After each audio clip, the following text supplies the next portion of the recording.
What's going on? This is Alan Brown, aka Bully the Kid, and this is Base Hang 132. Yeah, I had to check verify. Hope y'all are doing well. This is the first Wednesday after the NAM show. I don't know if that means anything to you, and I don't even know if we're actually going to talk about the NAM show. But yeah, this is the first Base Hang back. I didn't do a Base Hang at the NAM show. I feel like for obvious reasons, but I'm here. I'm back. Let's get back into it, man. 132. So at least 132 weeks I've been doing this. That's pretty cool. Be consistent, somewhat, kind of. But I took time off. Math doesn't matter. Huh? Well, turn the light on. You tall enough to turn it on. Have kids, they say. It'll be fun, they say. I don't respect anything I'm doing in here. Anyway, hope y'all been all right. You know what I'm saying? I like to start all the base hangs off the same way. Where you watching this at? Go ahead and type it in the chat. I think I've seen some people already doing it as we speak. That's cool. Appreciate y'all. And I have two guests that are here to, hang out. One is I guess you call him a regular because he's consistently here. We got OB. What's going on, OB? How you doing? Oh, it's a beautiful day in the neighborhood. I'm celebrating. Got All my right. got my balloons. Nice. And I have my favorite crotchety old man, Chris Volpini. What's going on, man? Hey, what's up? Oh, nothing I much. I don't see know you how got I the feel Reverend that you're the already out. favorite. I'm the favorite old man. We established on your thing that you're Not. deceptively young. You're not old. So, yeah. Um, let's see. You did not go to NAM, much to my chagrin. Um, Yeah, we but missed. everybody's liver is better off.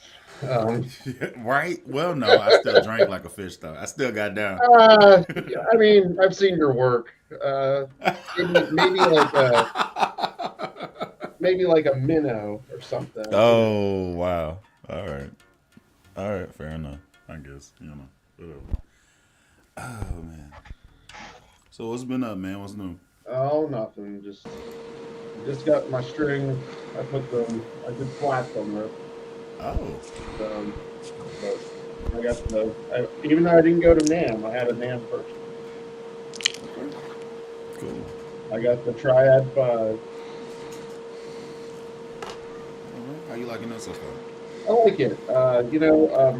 I was pretty. After this new album comes out, I'm probably going to be doing mostly five string five. Really? Yeah, I did a lot of five string on the new album. So I have a Mercalli five, um, but just the way this tour, like we're doing the set list for this tour and stuff, and the way it's panning out, I think the Triad is going to work better for what we're doing. Okay. And this is So, with your band Aristotle Jones? yes, yeah, Okay. the Cool. I've Appalachian caught a Soul few. Man, Aristotle Jones. Yeah, I caught a few performances. Whenever they pop up. So dope. What's your rig? What you running? Amp, you mean? Yeah. Yeah. Trickfish. Oh. Okay. I have a big one. It's the bullhead 1K head with a 4x8 cab on top of a 112, and then the small amp is what I use that way more because it's small and it's easy. But it's the bullhead mini five, the mini 500-watt head, and Mm-hmm. the two of the mini 12-inch cabinets. So I think they're like 35 pounds each. So it's really easy to. And I guess at Nice. NAM they came out with like GR base lightweight style cabs. I don't know much about them yet, but I'm excited to read about them. The GR bass ones? Well, Trickfish came out with like a Oh, super they came lightweight. out with their version of it. Yes, yes. Okay, cool. Yeah. So I wasn't there, unfortunately, because of, I mean, you as you well know, I have some medical history that. Here, I thought you were saying it was because of bully. It was because of you. Yeah. Yes. I had a little bout with the big C, and with the fires and everything. I was worried about stuff being in the air, and it just didn't seem. I don't know. It just didn't. I have to kind of err on the side of caution with that stuff. So maybe I was being maybe overzealous or whatever, but Oh that's man, better that's how I better felt. safe than sorry. If you don't know what's Yeah. gonna happen, better than not make that 8-hour trip in the air. Yeah. I just I I just didn't think it was a good move. Hey man, I don't blame you. Unfortunately. You were missed. The whole crew was missed. You know what I'm saying? Yeah, I mean, it was I really was looking forward to it, and I really wanted to go. And we had obviously we paid for everything and had everything arranged, and but it just didn't seem like a good call for me. Unfortunately, I was looking forward to hanging out with you, Yeah, man. It was a despite good our time. despite our constant abuse to one another. That I I've feel Or like come that's to the because really of. I feel like that's the glue that keeps us together. enjoy. Maybe. Yeah. Um. Okay. So there were a few additions that were surprising.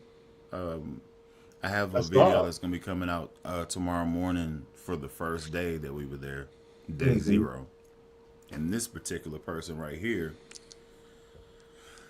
I watched the day zero vid. You were in rare form there, Travis. he was testing my censorship skills, man. I was like, man, Imagine if I would have been there. oh Making man, me get mad. I I would was have had to about to scrap. say, if you'd been there, it might have just been a lot more all censor with a few non. I can. I'm trying to be better about that, but yeah, I do have a problem with that I sometimes. did very well. I held myself back very well. Wow, Uh, yeah, I wow. just heard you saying beep a lot. It was. I don't know why you were saying I beep, was but I was trying to make sure I stayed on key each time. I don't think I messed up the I think I held the right note. it was consistent. Yeah. Yeah. Oh man, I need to check see how that video's doing. I just kind of put it up, went back to work. I started watching it. I think I got about 10 minutes in. Oh God, what did the comments say? How Cool head amazing tattoo. I am. Tulsa, Oklahoma. Oh snap! Where? Hold up. Oh, the people. It's your All old right, let's stomping let's let's let's grounds. go ahead and run through Back this when we real lived quick. next to by each other and didn't know it.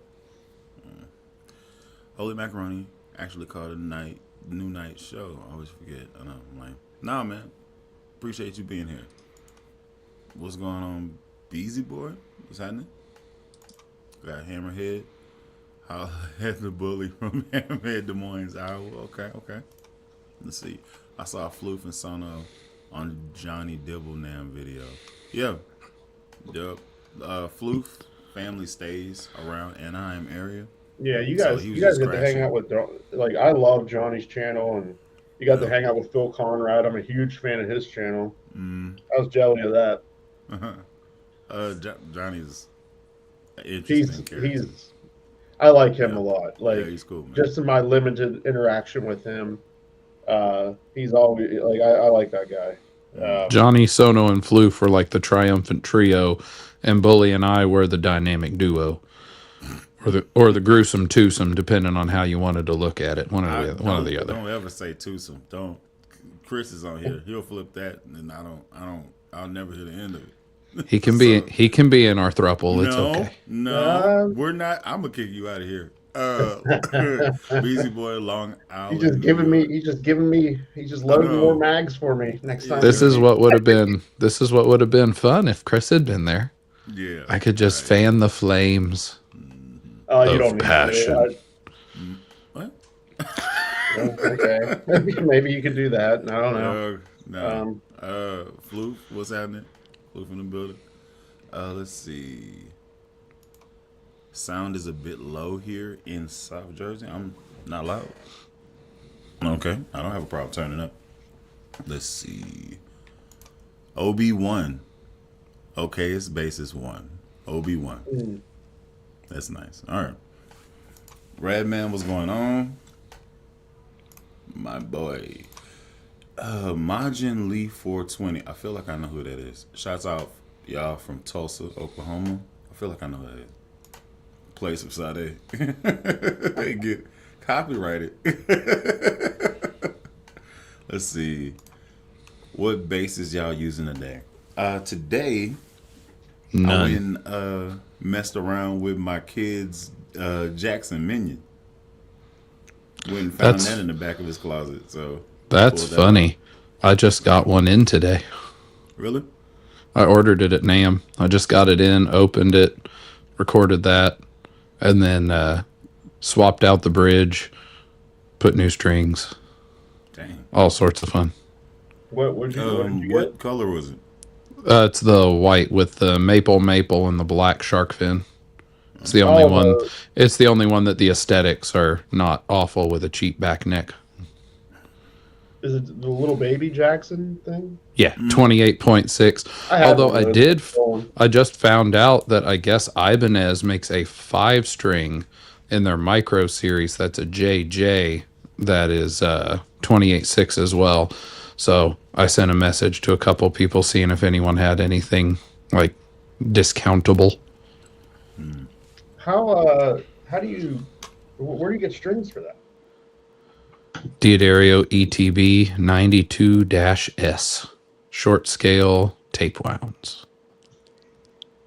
Well, the tape wound, I like the tape wound. That's the only string they make that I do like. Although, I don't know if you weren't there on the last day, Bully. The Labella booth had some weird light green with like dark green crossings all the way across on some tape wound strings. Those the Bubbies, yeah. Bubby Sure. Lewis, Whatever they are. They had them, and I asked what they were. There's all kind of different colors for his string.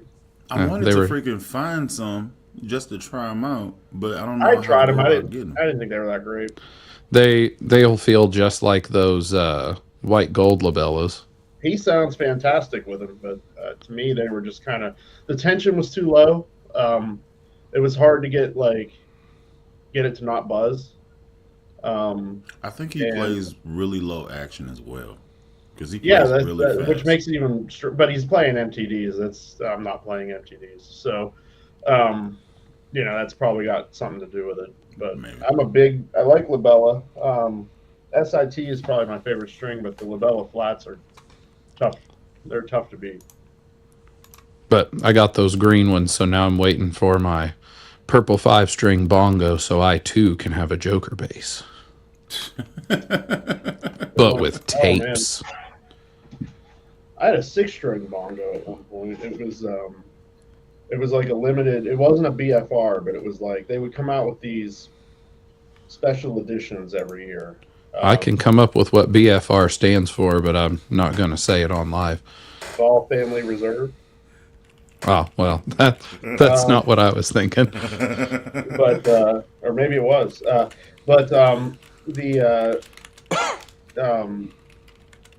No, but it would just be like a different color, and it would have like the year inlaid in the 12th fret.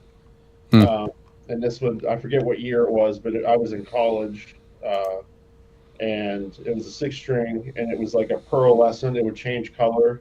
It would go from like, it was called like the desert sand or desert something, and it would go like gold to violet to. I think I've seen that. I think I've seen that. It looked like a car, like a painted car. Yeah, it's like a pearlescent chameleon job on a car. Mm-hmm. See, a 6-string's about 8 strings above my pay grade. I have one 6-string. I like writing on it. I have a modulus. Well, you should probably play it. I'm sure it runs out of room real quick if you keep writing on it. Yeah, you have to write awful small. Well, it's a big neck, so. I mean, it's wide. That's for sure. Yeah. So I just and then I just draw over it when I fill it up. So nice. It's just got layers. The company Rough Guitars had a very interesting drawn-on instrument there, but Unfortunately, I didn't. What is that? Rough. It's a company out of Europe. They use carbon fiber and polymer, and they gave Bully a bit, as Johnny might put it, a bit of a fright. Yeah, it was very I walked over stress-inducing. and I was like, "Hey, can you show my friend how durable this is?" And the guy goes, "You mean this?" And then just throws it, bounces it off the floor, and then jumps on the neck. Bully has a bit of a precedent there because last time somebody did that, it didn't go so I did the same thing, the same reaction. Yeah. It was the same reaction. We I was watched like, the hey, company. The only we watched problem the was there company wasn't a fall booth he could hide behind this time. I He was walked away though. I did Yeah. walk away. Yeah. apart. That was Nashville, wasn't it? That was Yeah. yeah. That Yeah. poor guy. The blunt force guillotine to a Gibson. Yeah, well, it's about all the Gibsons are good for anyway. Now, Yeah, let me pull this foolishness up. Look at this here, man. don't pull up can't that stand rough it. guitars. I can't stand it. Don't Look pull at up that drawn one. Look at this. Look at this. Yeah. I wonder who took that photo. That's some great photography skills right there. Whatever, man. Stress. But no, They they was not over. They I stand was on not their over there for this. reputation. they typically offer like people to come up and they have like wooden mallets and they're like, "Here, can you break it?" And you just beat the crap out of it and it doesn't matter because it's carbon fiber and polymer. Was there a base? They don't make bases yet. However, as I was speaking to the guy, I sent him an email today to follow up. He'd said they're working. He was their head designer. He said that he played guitar like his whole life. And like 3-4 years ago, he picked up bass for the first time. And now he knows they need to make bass. So they're going to make a bass, but they really want to make one that's headless and multi-scale. And of course, that's me. That's all the things that I love in life. So I showed him like the last custom that I had made. So he'd said reach out to him after NAMM. And when they get something going, they might reach out to me. Probably not because their stuff starts at like 3K. But we'll see. Who knows? You never know, man. Don't sell yourself short. They may like I you. mean, I'm surprised because carbon fiber's gotten so cheap. That's the market. Well, it's the polymer too. They use a special type of polymer for the outside that keeps it like, because it's their stuff's all, I think, basically neck through construction, but they use a special filling, coating, covering, whatever to keep the durability right. I'll have to look into it. I've never heard of them. RUF. I never heard of them either. And it's the stuff of nightmare. He didn't give me no warning. He didn't say nothing. He was just like, I told Bully, I said, I wished I'd known that he was going to do the whole, like, throw it down and then stand on it, because I would have been like, hey, can I show this to my friend? And then act like I was handing it to him and miss. And then I be the one to drop it while handing it to him. Do like a prop fall with it. Just oh, no. This is what's messed up. I'm so stupid. I would dive to save it because I'm a good person. You are not. This is correct. You are correct. I don't know if you mean me or Chris or both, but yes. Yes. You are not. Collective you. Got it. Yeah.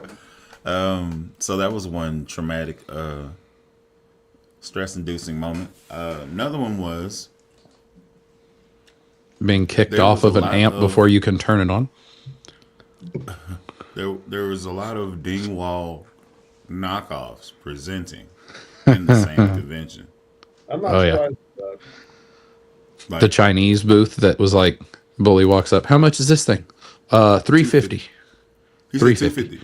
He said $350. I'd said I was going to go back the next day and offer him $250, and I bet he took it. But then I never made it over there because we kept waiting on everybody else.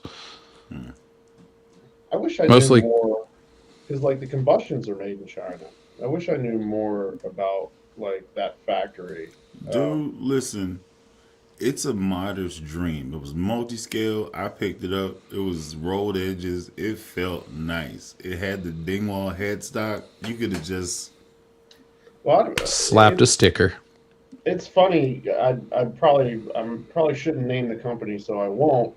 But there was a company that accused a lot of people of stealing their designs, and then they debuted a new bass, and it's like it's about as close as you can get to copying Dingwall. And Well, the guy at this booth that's flat out said that this bass was designed by Peavy, because Bully had even said something about Dingwall, and he goes, "Oh no, this bass was designed by Peavy." And it's like, that's weird because it doesn't say Peavy on it, and it's in a booth that specifically has China wrapped all the way around, and then like a maker's name.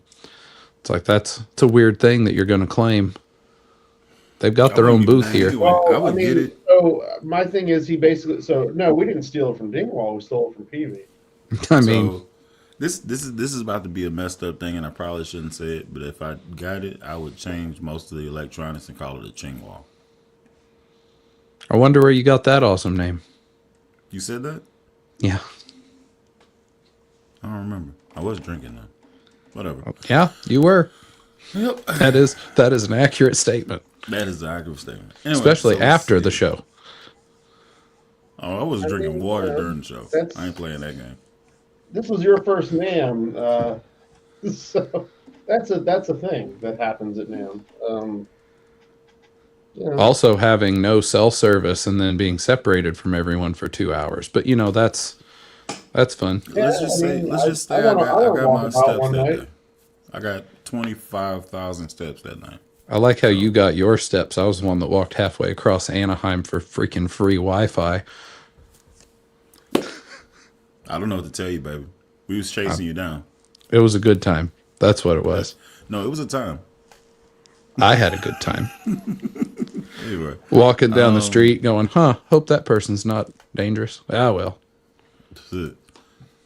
Watching from Webster. So did you guys see, what was it like with the fires? It was fine. Yeah. I saw no signs. Really notice. Whenever I landed, they told me that a fire broke out around the LBC area because I flew into Long Beach, and then Sono came and picked me up and took me to the house. So it was Hondo got delayed. Did you smell smoke or anything the whole time? Oh, see, I messed up. No, man. Because Hondo was driving in, and I guess he went near like the Long Beach area, and he'd said they shut down. Yeah, they detoured it, so he had like a 3 extra hour from the detour in order to get there. The first time we went to the LA show, I got a Mustang convertible, and I got stopped in Long Beach in traffic, and this stupid Mustang, you couldn't put the top up while the car was in gear. And like, it's not like I was on the interstate and the traffic was moving a little bit. I couldn't like throw it in park, put the top up and put it in drive. So I sun beating down. Just fried. Just fried. Yeah. I wear these like, these sun shirts that are like hoodies, but they're very like lightweight. It's like Under Armour material. Yeah. And thankfully I had that on. I could put my hood up, but I still got burnt. But you know, they do make sides of the road. You know, there are shoulders that you could have just pulled over. If you think for 1 second that I was getting out of where I was at and it was bumper to bumper, and I was in the middle of like whatever that is, like a 6-lane or whatever. So getting over to the side of the road would have been interesting. And then I got to get back on with that traffic. No. Was it manual or was it automatic? The car, do they even rent manuals anymore? I don't think they do. I don't know. It's a Mustang, so I figured they might have some people that want to relive the glory days before automatic transmission. Man, do you know that everybody can't drive a stick in America? I mean, I would put forth that most of the people in America can't drive, so. Also true. So you take the people that can't drive. I don't know, man. Dubai's wild. A sect of people have stick shifts, and then a sect of that have most of their teeth, and then Kentucky, I don't know. So that was just that's why it's called a toothbrush instead of a teeth brush, because it was invented in Kentucky. That's funny. I'm gonna use it. Let's see. So Beast Boy said those try at 5 kill. I seen a clip on a NAMM video. They grind. I like it. I'm playing my first show with it this Saturday in Pulaski, Virginia, and I'm always the loudest. I'm excited. Okay. You say you playing in Virginia? Yeah, this Pulaski, Virginia this week, and then next week I think we're back in like Blacksburg, Virginia next week. I think we're back in Virginia. How far away is that from you? Like 5-6 hours. Okay. I'm driving. Trump oh or God. Biden? Well, Trump is the president. Yeah, so and Biden wasn't even the candidate at the end of the election, and so frankly, they both sucked. But do you have a Stingray 6-string? those don't exist. I don't. Neither does anybody else. Let's see. Live to play another day.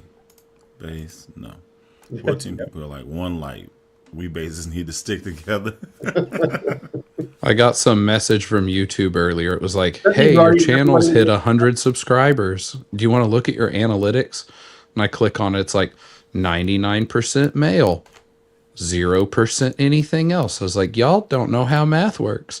I also liked that it said like 50% viewership in the US, 0% everywhere else. I was like, half your people are watching in the US. The other half, we don't know where they are. VPN is set for the moon. VPNs, baby. Let's see. Floof said OB was quite the character, indeed. Oh, that's everywhere, not just at NAM. Yep. Can you see my chats? Yes, I can. Read a couple of them, yep. Including the one that said banana. Yep. Let's see. Keep looking has a dope. Keep looking has a dope baseline. Is that must be a song? Maybe. Keep looking. I'm not familiar. Let's see. JP, Actually, what's going changed on? the strings on this triad while I was waiting to get in here. And I was trying to. What were you? Oh, so you already changed them? Yeah, I put flats on it. Okay. You went with what? What's that? Oh, What type of I'd flats? suspect SITs. Yeah. Nice. Wait, they make 5-string one? SIT, they do. The only thing that's kind of weird is for whatever reason, this is just my OCD, but the silk on the low B is blue and the rest of them are purple. And it's strange, but it's life. I was talking to one of the guys at the booth on the last day and told him, I wish you guys did tapes. He's like, yeah, nah. And I was like, but I'd be willing to try the flats at some point. Yeah, so honestly, the flats, I think because their flats are bright. Then like I compare everything to labella. That was my first love for flat wound strings, but compared to like a labella, they're very bright, and I think they sound closer to the labella tape wounds than the labella flat wounds. It's just like I like both. I like the labella sound, and I like the SIT sound. They're different. They're different. Now, here's the typically thing. I use labellas in the studio, but I like the SITs live. When they wear in, I'm sure they're going to be a lot more. I don't know, because my Mercalli has the SIT flats, and they've been on for like a year, and they're still. And I played a lot of shows on them. And they're still super bright. That's what the guy from SIT said. He said, yeah, we don't give out the flats for samples because people keep them on for 10 years and kind of hurts when you're trying to sell them. I was like, well, I guess so. I didn't know SIT even did a booth this year.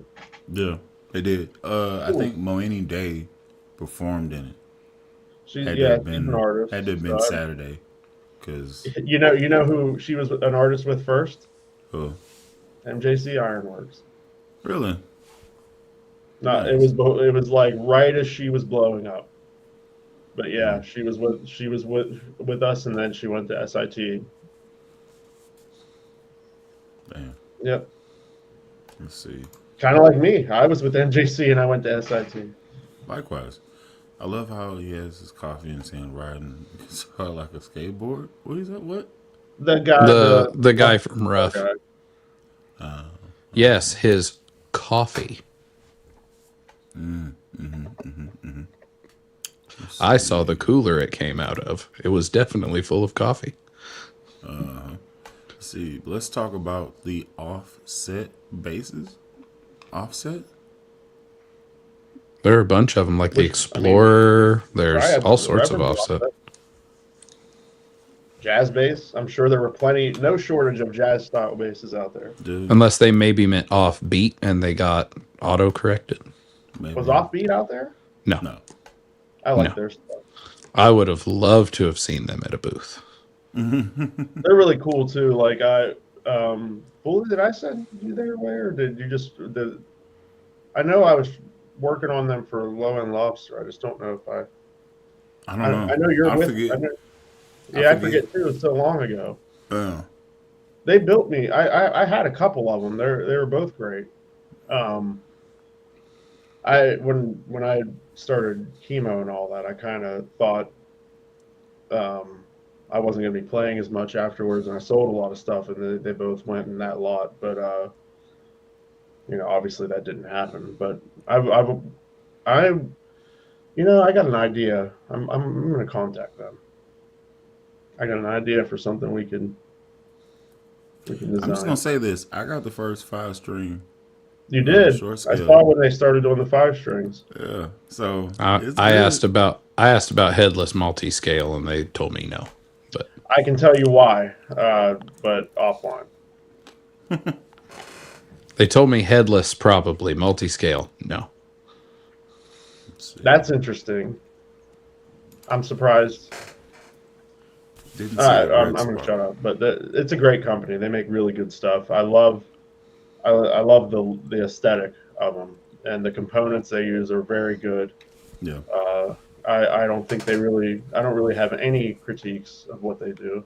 The only critique I have is only because of my size. Like, I get that, people are smaller and having short scale bases is cool. They're big on short and medium, but they do 34s too. They do, but I thought Hamel was gonna be a full size, like a full 34. And it came in, and I was like, this feels weird. That's how I was with the Fano Thunderbird, the PX4. I was like, why does this feel so little? And then it's a medium scale, but I didn't know that going into it, and I was just like messing with it, and I was like, why does it feels weird? And, you should have seen Bully playing that Mayonnaise Cali 4. That was man. Is that the little like baby? Yeah, they're like 18 and a half inch. I was really excited to see that. I've always wanted Mayonnaise is one of those bases I've always wanted to try one. I've never got really. I had a friend in Oklahoma City that played one, and I got to play it for a couple seconds, but I never really got to sit down with one. They have a really weird preamp that I'd love to get in depth with, but I really liked the look of the one that was the 37-inch scale. They had the big 37-inch scales, and then underneath were 2 Calis, nose to end, and they weren't as big. It wasn't like a Dingwall where it's just like the B, the whole base was a 37. No, it was a multi-scale, 37 to 34. Damn. Yeah, no. Can you imagine the G on that? A 37-inch G? Oh my gosh! It's a freaking piano chord. But it was cool. But I think Nate Navarro, the days during NAMM, did a review of one. I think he did it for them. I don't remember what it's called. It's like OIR or something like that. But they're like 3K. Well, Dingwall is a 37, right? 37 to 34 or 35. I think it's 34. 34. They were there. They're always there. I stood there for 40 minutes to talk to Sheldon, and Bully went and looked at other stuff. I was still waiting to talk to him. He got done talking to the person he'd been talking to for 40 minutes and then turned around and talked to somebody else. So was Adamovich there this year? No. Oh, dude.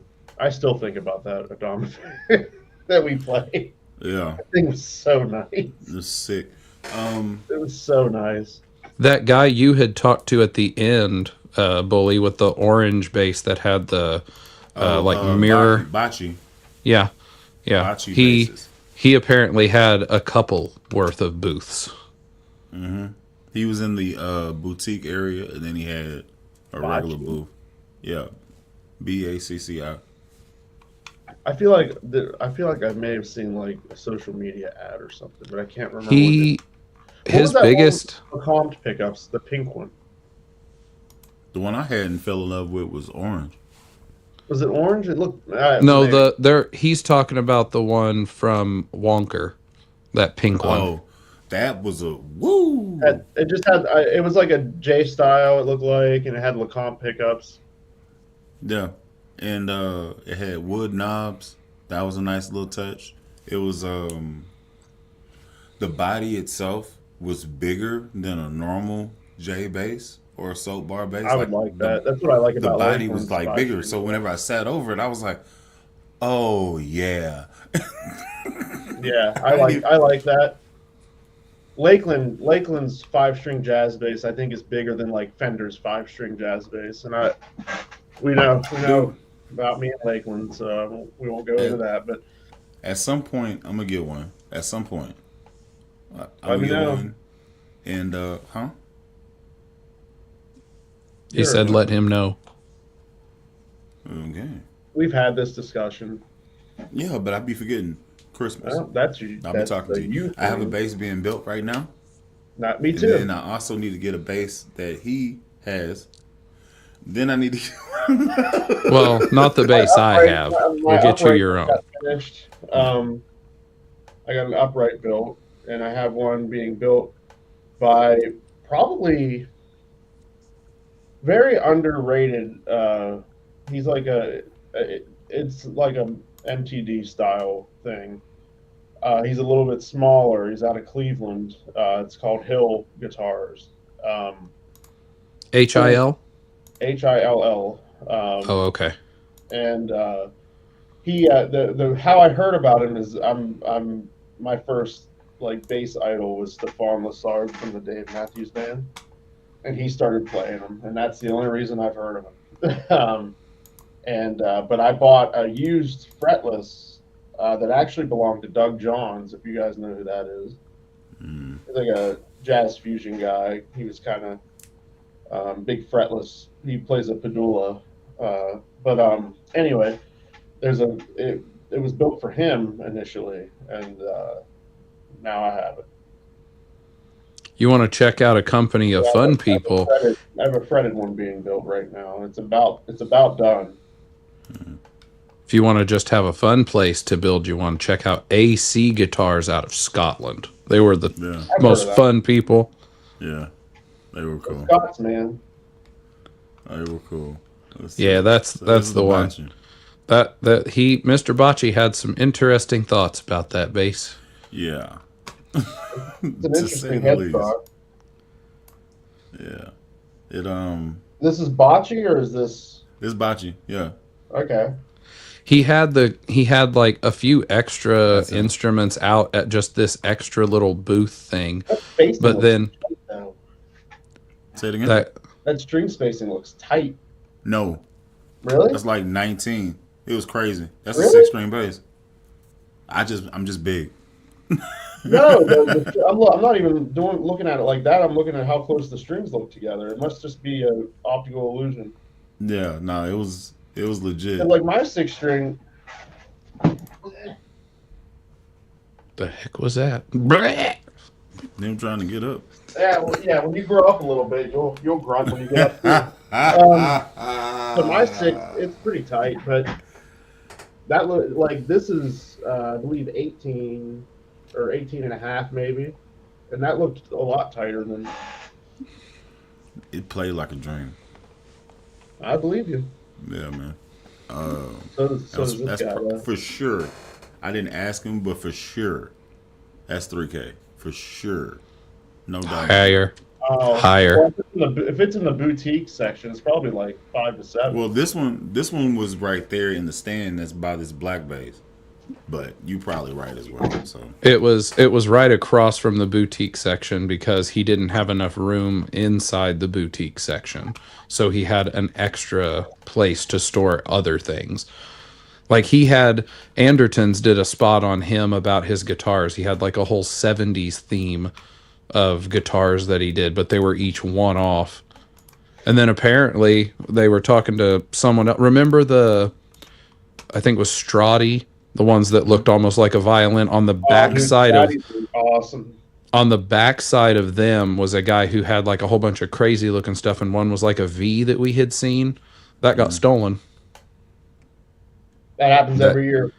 That crazy painted V thing got stolen. That happens every year. Every year something gets stolen. It's crazy. I mean, well, they were joking with me on day 3 because I went up to Court and they have an A5 and it's single cut. It was really pretty. I really liked it. And I asked the guy who was, because it was Court and Digitech in the same box. And the Digitech guy was basically like, I have no idea who's running Court. I haven't seen anybody. Like I've seen some guy, he's come through like 3 times, maybe for 2 hours out of all the days. He's like, I don't know who you can talk to. And I was like, well, we're like 30 minutes from the end of the show and I'd like to buy that, but I know how cheap I can get it through Thomann, who has it available right now. And it was like $500 cheaper than in the US. So I was like, I'm willing to buy it like today. And the Digitech guy like points me to some people who are from whatever it is, KCI, the company that owns like all of that. And I go over. Order from them at work. Do what? We order from them at work, KCI. Yeah, and he points me to a couple people, and I go and ask a lady. She just looks at me. She's like, yeah, I'll get you some help. Just go stand over there. And I go stand over there. She brings some guy. And I was like, hey, here's what's going on. He's like, yeah, I don't know anything about if you can buy stuff. Let me go see. And he walks off, and the Digitech guy comes up, and he goes, so are you allowed? Are they going to let you buy it? And I was like, I don't know. He goes, well, I guess if anything, you could just grab it and see how it works out. And I was like, I think I'd talk to security. He goes, probably not. I was like, I mean, if anything, the guy from the booth said it was okay. It's terrible. Every year somebody gets ripped off. And then the guy comes back and he's like, yeah, are you a dealer or a supplier? I was like, no. Oh, well, we're only allowed to sell to dealers or suppliers, but none of the Court stuff sold. I was like, okay, can I buy all of it and I'll become a dealer and then I'll just sell the rest of it on Reverb? And the guy's like, well, the show's about to close, so we probably don't have enough time. Well, it's like, I mean, they had nice crap there. I'd have been fine being like, hey, how much can I fit on my credit card and then sell the rest on Reverb? Yeah, that always amazes me, how unprepared some of those companies are to make money at that show. I mean, one of them told me, I think it was the people from Seymour Duncan. Always prepared. MTD.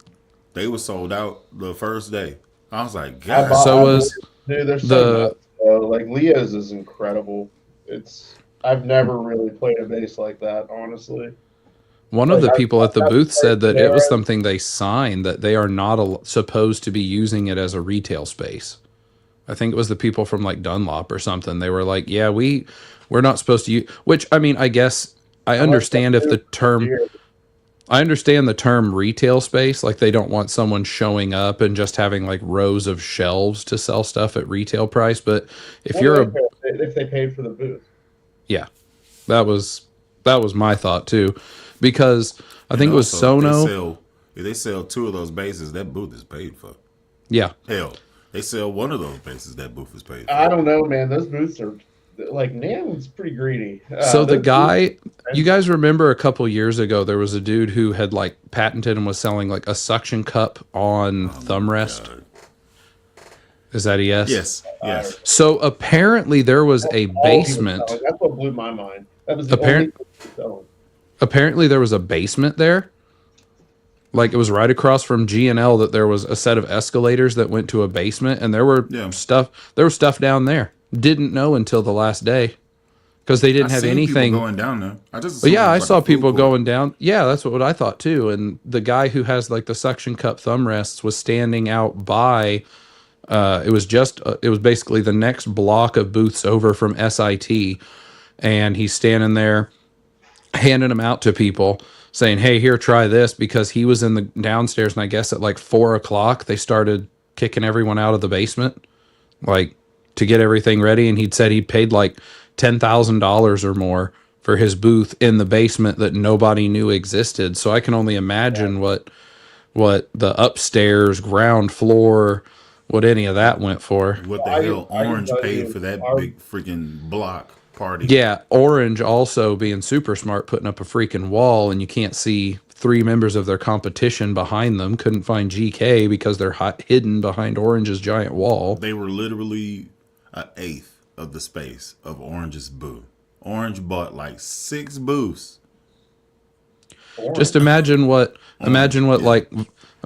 Vox, Dark Glass, Korg, what all of that cost. They had to have had at least 12.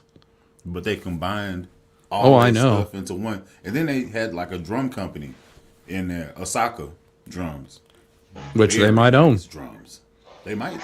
They own everything Them drums else. are sexy. Drums had a paint job, like a car paint Well, job. Aguilar should have been at the Korg booth too, right? Mm-hmm. Yep. They would have. Hey, let me go ahead and put you on game. They got I think it's a 30th anniversary version of the AG 500 and 700 and the Tone Hammer 500 and 700. The scheme they decided to go with is white and gold. Oh, I saw that. So beautiful. I was like, oh, give me 2 I of always those like the 12s. Tone Hammer better, though. I always like the Tone Hammer better than the AG. Really? That's I interesting. did. I liked the little tiny stack they had. That was like what, 2 1x10s or something like that. That they. Yeah, they had they didn't have anything plugged into them, but they had the offering of 110s stacked on each other, and it was probably like maybe 3 feet high or something like that. Yeah, that's cute. That's the SL 110. They came out. That's not new. They came out with that. Yeah, but they got different flavors of it now. So like That they had like it almost white made one, me. green one. It almost made me want to buy some just to be like, it's so cute. It is cute, man. It's It's like adorable. 210 cab should be able to handle like at least 500. What, the 210? Yeah. Yeah. What was the power handling on the 110? I think it's 250. Okay, So you get a Tone Hammer 350. 500 and 2 of those, and have Yeah. a nice little mini setup. Yeah, I mean that's technically 210s. Mm-hmm. You know. But shoot, I'm guessing they're 8.0 cabs. The move I would make would be the 2 SL112s. Yeah. And for whatever reason, I'm really into the mean green ones. Like I like that color. I mean, I'm super happy with the Trickfish stuff. That's what I have is their mini 112s. That's what I use 9 times out of 10. Okay. I got this. I don't need to get other stuff, but we'll see what the I just can't get with the rumbles. Everybody else seems to like them, so it's a me thing. But I don't like the way I sound on them. I like this here positive grid 50 watt amp. It's pretty powerful. I have the PA thing. We use it to do content stuff. Oh, the live? Yeah, it's awesome. It doesn't take up much space in the van, which is crucial. 140 watts, I believe, for input. We do a lot of like, because of the theme of the project, we're Appalachian soul band, so we do videos like in rural, like remote areas sometimes, and that it's battery powered, so that's perfect, and it's plenty loud enough for what we're doing. The Spark 2 runs on the same battery. What's that? The Spark 2 runs with the same battery. The videos where like they're advertising videos where it shows like a heavy metal band playing a gig with it, like that's nonsense. But if you're doing like a little acoustic thing, that it's great for that. Like coffee shop busking. Yeah, if you're a busker, that's a really good piece of equipment. I don't do busking, but like if I did, it's very, very nice to have because it has 4 inputs. Yeah. As well.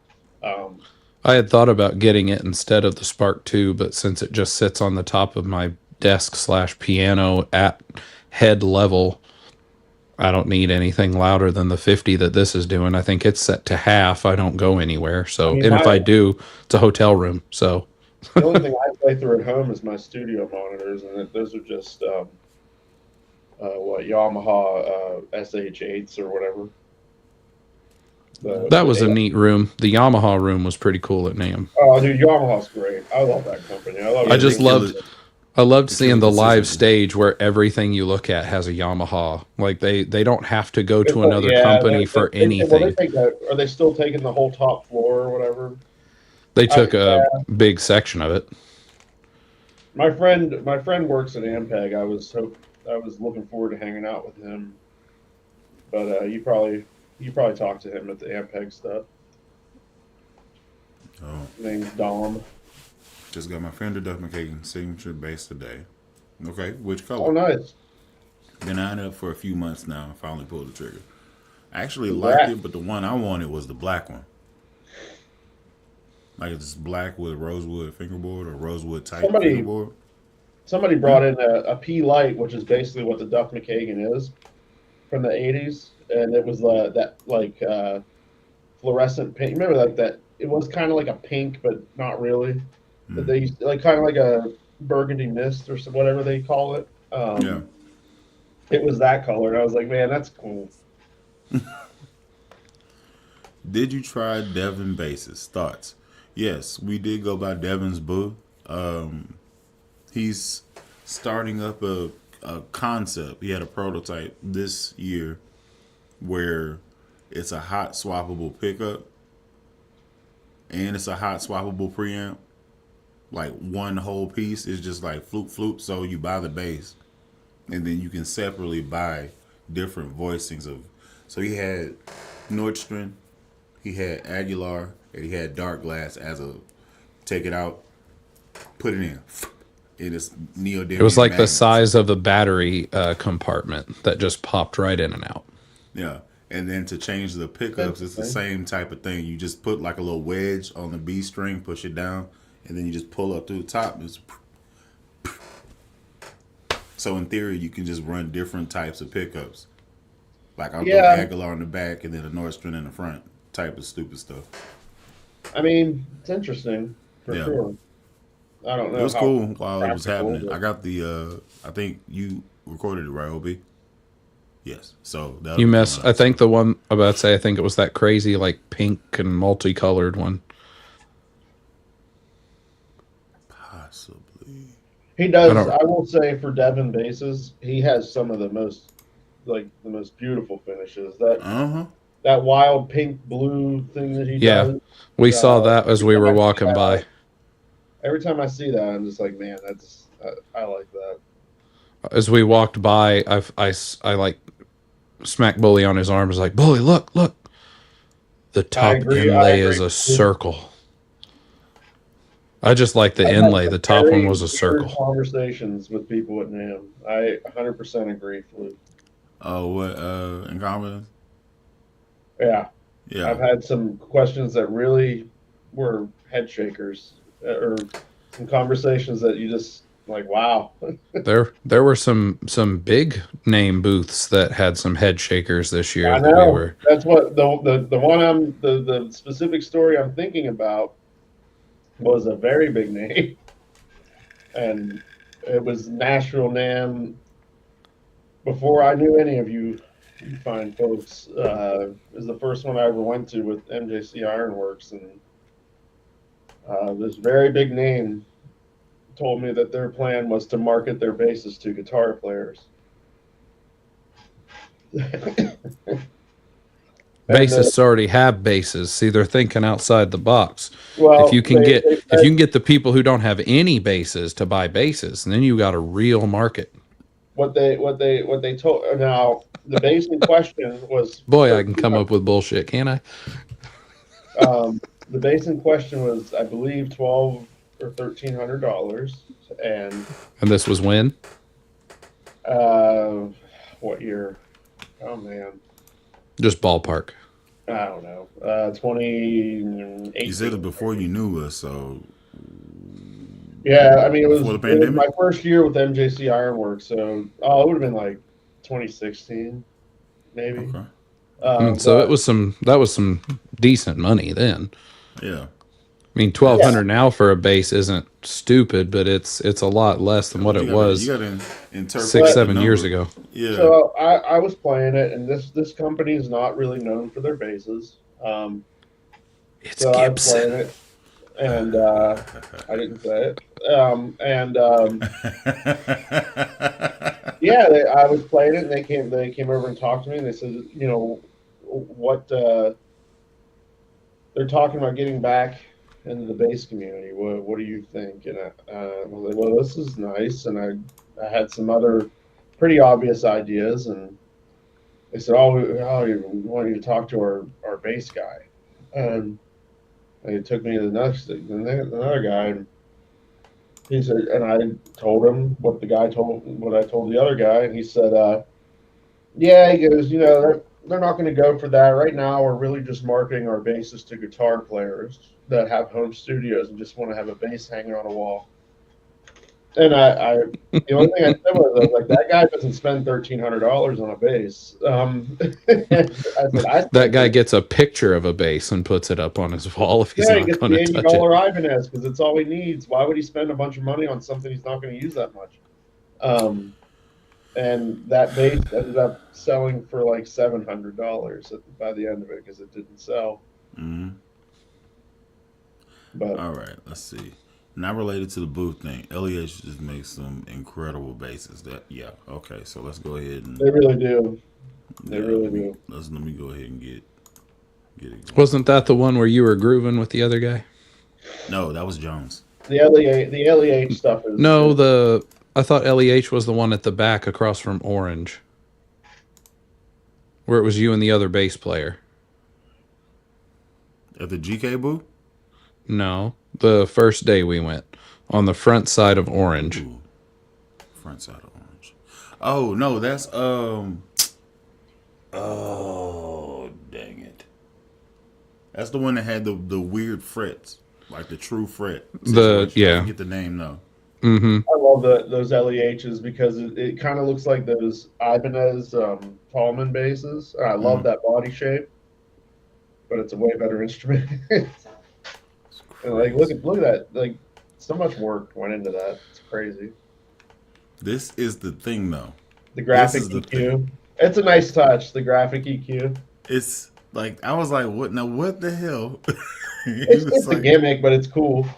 Yeah, I was like, wait. So what is it? Is this what I think it is? And he's like, yeah, like bass middle treble, but on a slider. He's like, yeah, it's just a it's a graphic. They're really wanting to market these basses to soundboard engineers. But I mean, that's a cool like visual, or whatever. But like the gimmick aside, like those instruments are incredible. That's just the wood and the paint. They're pricey, but they're yeah. They might be. I mean, but they gotta be. You know what I'm saying? Yeah. Like they are that good. I wish G&L would come out with something new. I mean, they had a guitar that was very interestingly painted on their bottom rack all the way on the front that Sono kept referencing, but... Is that the relic thing? No. We couldn't show it on the stream. Oh, okay. All I'll say is Sono did say it was the tits. It was pretty nice. But it was a guitar. Yeah. I'm going to be inheriting a G&L, and I might need them. I might need a neck. Because I'm guessing the bass is going to need a neck, but it's one of the ones from it should, unless it's worn off, it should have Leo Fender's signature in the neck pocket. Because it's one of the first. It may not be the first year, but it's like a late '70s, I believe. L2000. Okay. But it was my uncle's, and fortunately passed away. I'm getting the bass. I want to restore it. I'm not going to gig it, but check your Instagram message, Chris. Let's see. Yes, Gibson, the company that reintroduced their coolest bass without the most notable feature. Agreed. The movable pickup. I do think those basses sound good. I got to play one, and I'm not, not usually one to compliment them, but it does sound good, but it is weird to call it the grabber, and then it's not even. Well, you can grab it; it just doesn't move. Yeah. OB, you did a thing? What did I did? What is this? What thing did I did? You did a thing. Okay. Oh, that's they're being that uppity about that. They didn't want That that was on the stream. on the front, like you think the rack's going like away from you. Everything on the sides. That Oh, was you on guys the went to the front. factory.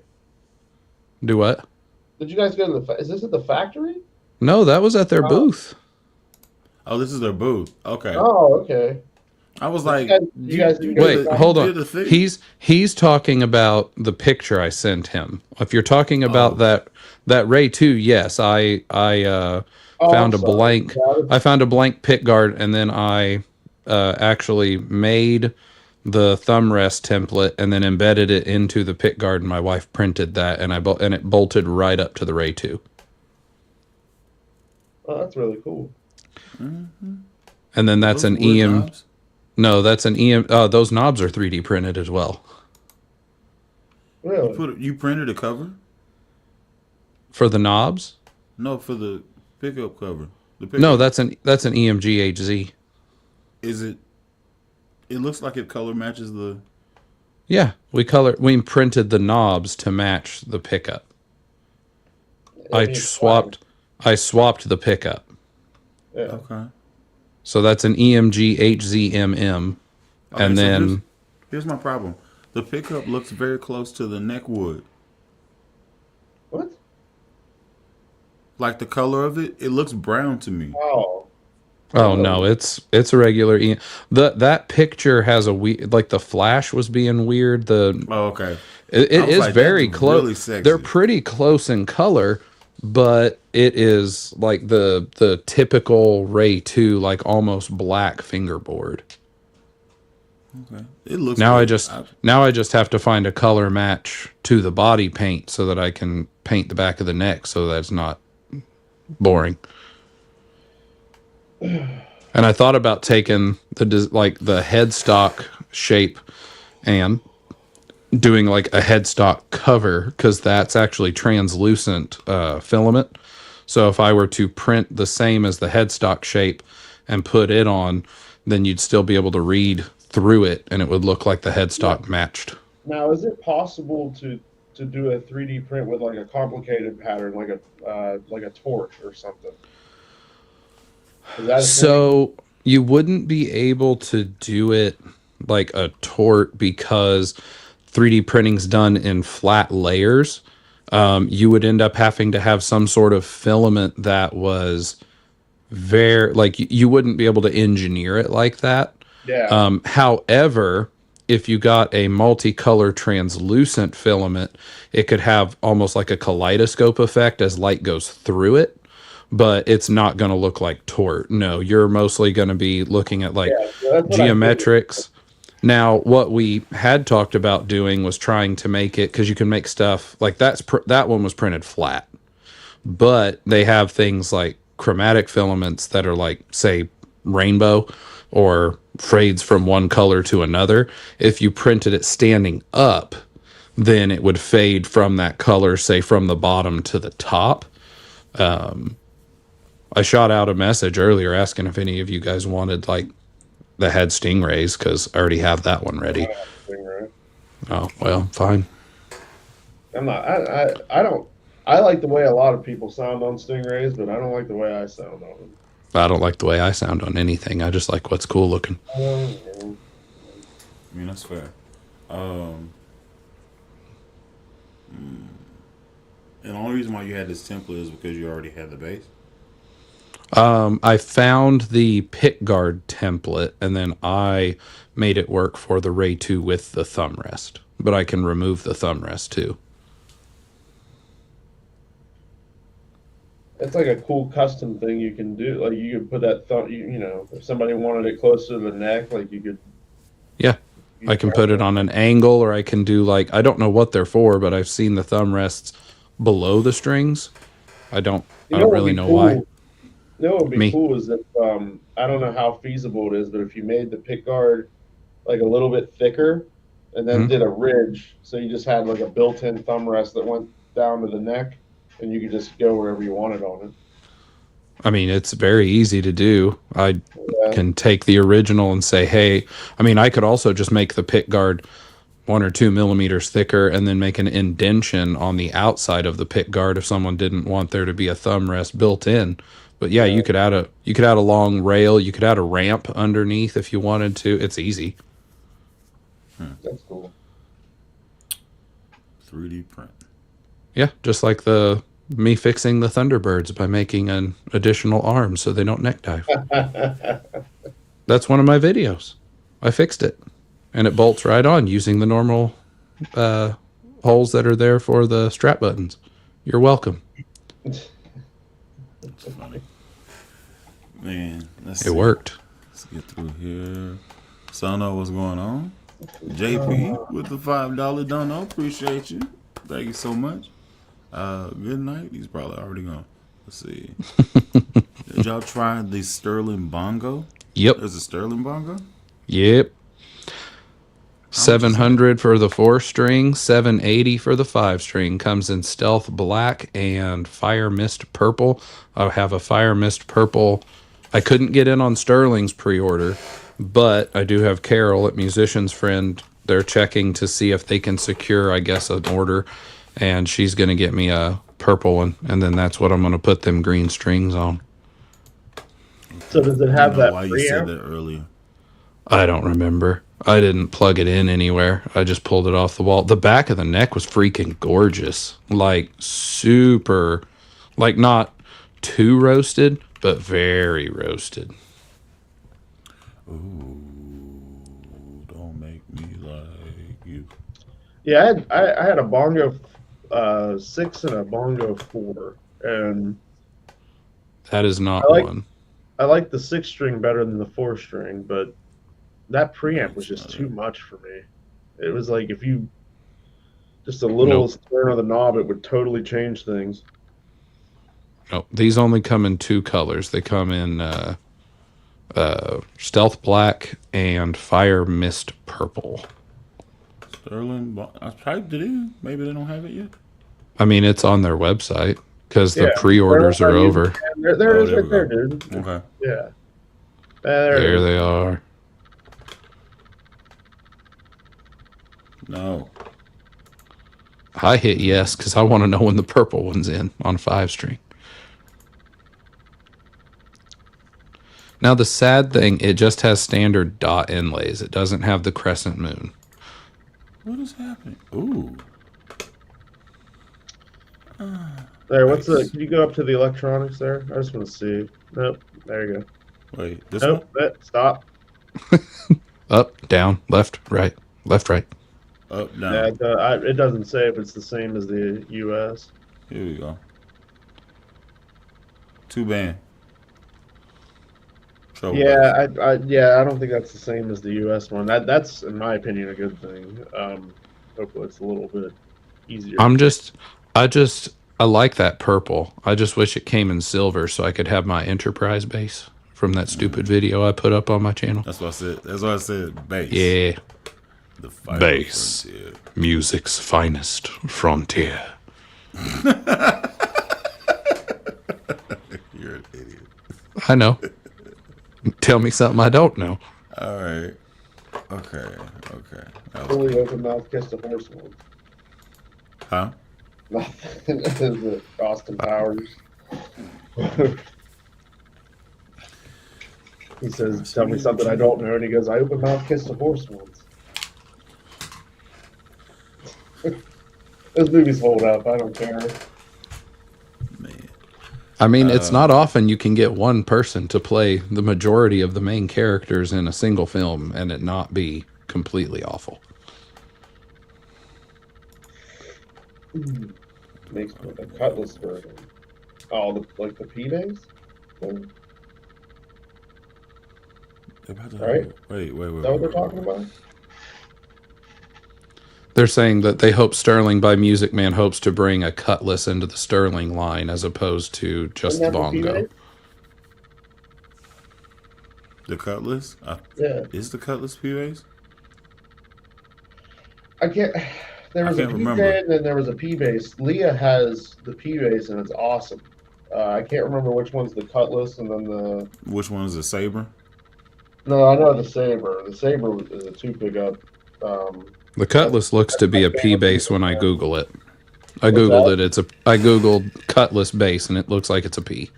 Okay, and then there was a P base that was on the Stingray body, and then there was like a PJ base that was on the Sterling body.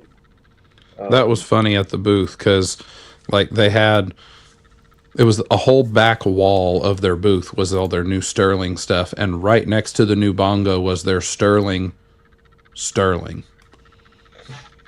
And then Dibble was like, I'd said they should make one in silver, so it could be a Sterling. He said, and I'll pay for it in pounds sterling, so it'll be my sterling paid sterling. So it was a great time. Yeah, I like Rainbow stuff. I love the Saber's my favorite base they ever made. I don't know, man. Big L. I only got to play one of those one time, and I didn't really get it. But that's the same preamp as the bongo. I'm not a fan of that. I love it. Most of the time I play it past. You just like it because it's named. You got the same. I mean, there's also that, but you know. I played this past Sunday. I like the classics back when they made the Stingray Classic. I just like for whatever reason I don't think I sound good on a Stingray, but the Saber I was all about the Saber. Did you guys hear about the LA Fire Raid benefit concert they're doing tomorrow? Yeah. It starts at 6. Yeah, everybody named Mama about to be performing on that thing. I swear I heard Joni Mitchell's performing. That's insane. They introduced everybody in alphabetical order, and I was like, "What? Did you just say the Counting Crows? Surely you didn't say the Counting Crows. Did you say Counting Crows?" So if they did it in alphabetical order, was ABBA first? I can't tell you. I tuned into whenever they said Billie Eilish. I was like, "What? What? She doesn't care about fires." Oh, here we go. Boom. Dave Matthews. Look, boom. Earth, Wind, and Fire. That is still objectively the best concert I've ever seen. It keeps going. I like Perry Lady and Gaga Lil. Those are two of my favorites. Sting. That's crazy. When he retires, will he be stung? Sting was supposed to be at the he was supposed to perform at NAMM. And he did. He pulled out. Pull out game strong. Or lazy, whichever. Steven Stills. Yeah, man, Charles is on it. Yeah, let's see. Hey, you guys are up late. Well, I mean, yeah.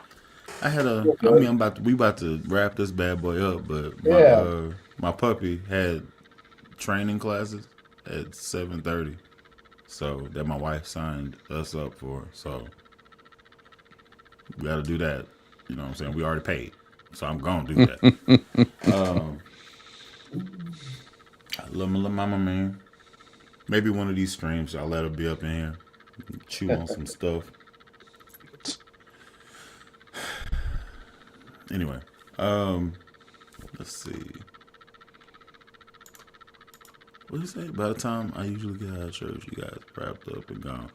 Yeah. Well, I'm glad that you actually can drop in. And now that you dropped in, we're about to wrap up and be gone. Yeah.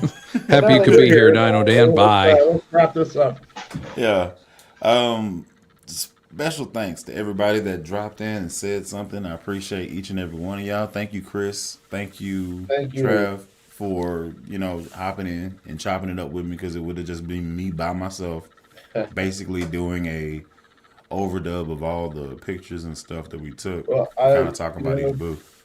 I'm sincerely saying I wish we would have got to hang out, and it's just an excuse for us to do that. One of those trips we always talk about or whatever, so we should get on that. But you guys can take a trip to Southern Illinois. Talk my nonsense on your channel, on your platform.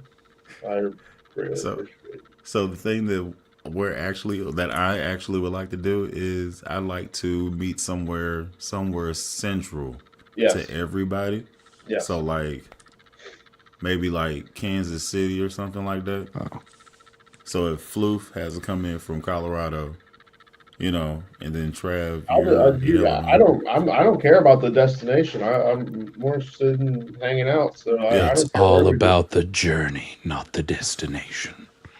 Well, Unless it's final not be in destination. Illinois. You know, I like it to not be in Illinois. As At you least say, final destination. Could go to St. Louis. No one comes to Southern Illinois unless they're here to party at Carbondale. Louis? I said that's an option.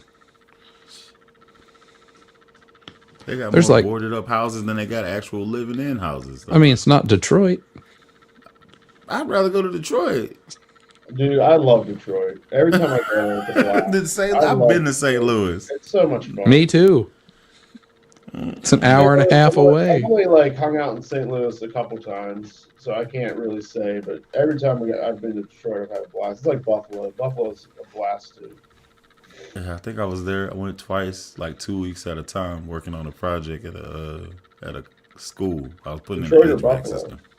So Detroit or Buffalo? St. Louis. I've been St. to Louis. Detroit for about a week and a half, troubleshooting something they couldn't do, HVAC system. And they hold us up like downtown. So everything that I wanted to do as far as me being a zombie and drunk was walking distance from the hotel. It's the ideal situation.